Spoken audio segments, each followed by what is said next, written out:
eee, IRSX akan melantai di bursa sebentar lagi dengan target pendanaan sampai Rp100 miliar.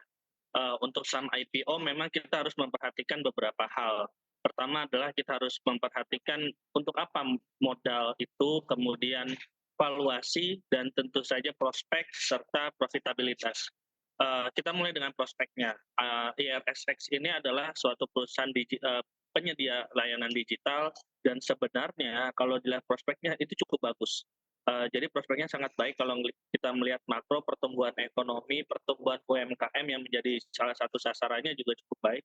Dan ini sebenarnya menjadi peluang besar bagi IRSX untuk kemudian berkembang. Tergantung nanti bagaimana dia memanfaatkan modal dari IPO. Berdasarkan prospektusnya, modal dari IPO ini untuk modal kerjanya. Jadi seharusnya ini bisa menjadi dorongan untuk IRSX ini kemudian berkembang.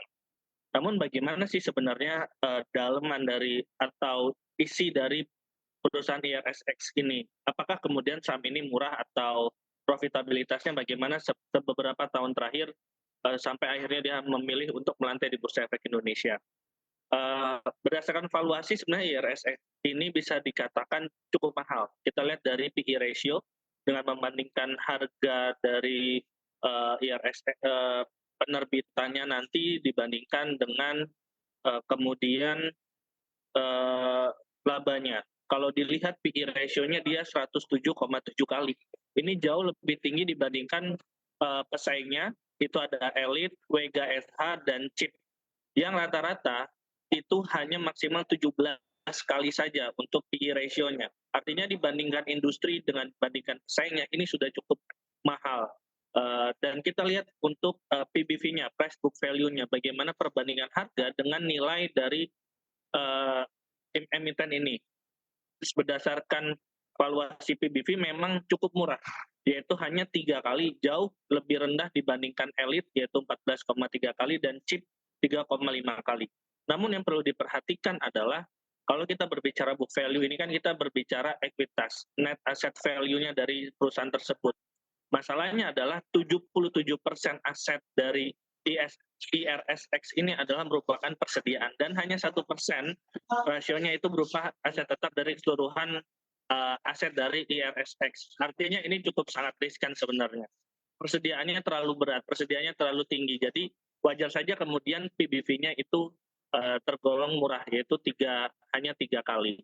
Jadi perlu kita lihat juga PBV-nya memang dibandingkan dengan industri cukup murah, tapi isinya asetnya itu 77% adalah persediaan. Di mana kalau misalnya persediaan ini tidak segera disalurkan, tentu saja ini menjadi beban. Nantinya ujung-ujungnya return on assetnya juga akan sangat-sangat rendah dan ini tidak baik untuk penilaian perusahaan.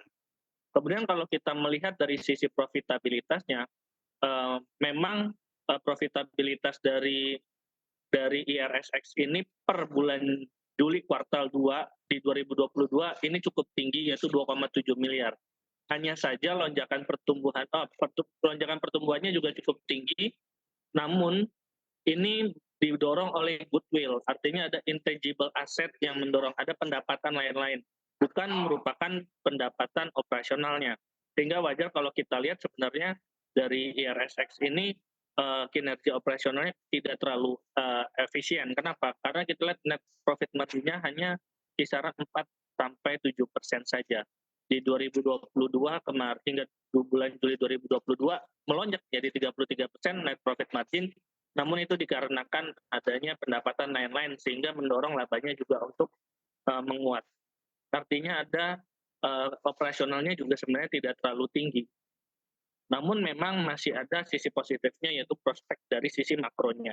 Tinggal bagaimana IRSX ini mampu mengoptimalkan dana IPO yang nantinya diserap untuk kemudian mengembangkan bisnisnya. Dan pemanis dengan adanya waran mungkin ini juga bisa menarik investor.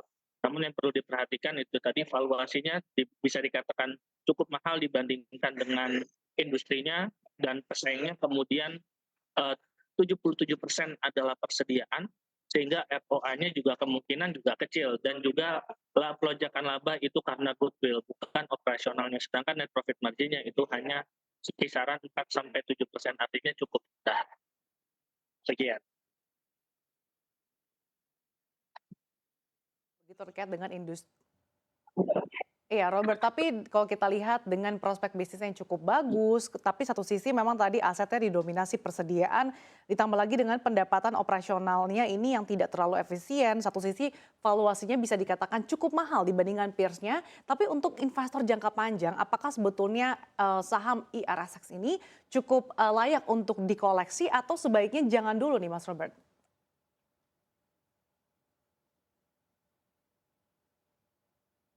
Ya, silakan di-unmute terlebih dahulu, Mas Robert. Apakah masih terhubung bersama kami?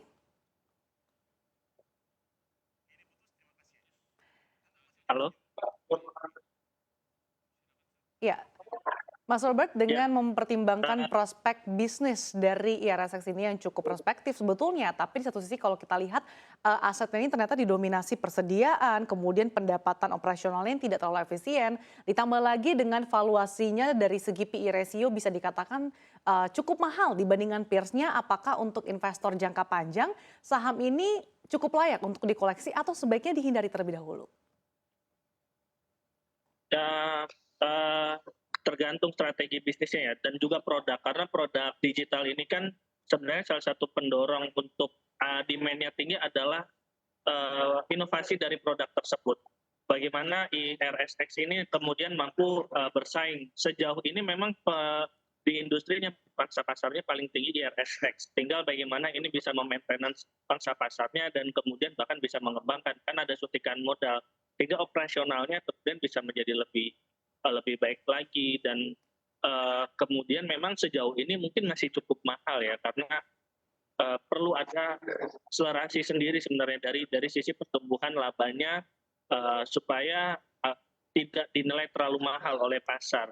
Mungkin untuk jangka panjang teknologi memang akan terus dipakai oleh banyak banyak kalangan. Kebetulan ini kan sasarannya salah satunya adalah pebisnis ya, untuk wirausaha.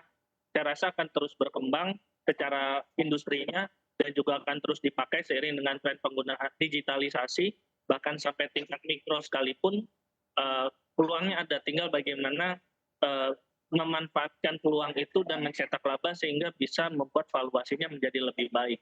Saya rasa ganjalan saat ini adalah di valuasinya yang dibandingkan industri masih terlalu mahal. Kalau misalnya dia bisa kemudian kinerja labanya lebih baik lagi, mungkin PI-nya bisa turun, saya rasa akan menjadi lebih menarik untuk jangka panjang. Oke, artinya memang harus mengelola valuasi dengan baik, apalagi kalau kita lihat prospek bisnis digitalisasi yang kedepannya cukup prospektif, ditambah lagi dengan RSX yang juga cukup diuntungkan dengan pangsa pasar yang cukup tinggi di industrinya. Sekali lagi disclaimer on pemirsa, Ya. segala keputusan investasi berada di tangan Anda. Terima kasih Robertus Andrianto Serin, tim riset CNBC Indonesia atas pemaparannya, sehat dan sukses selalu untuk Anda.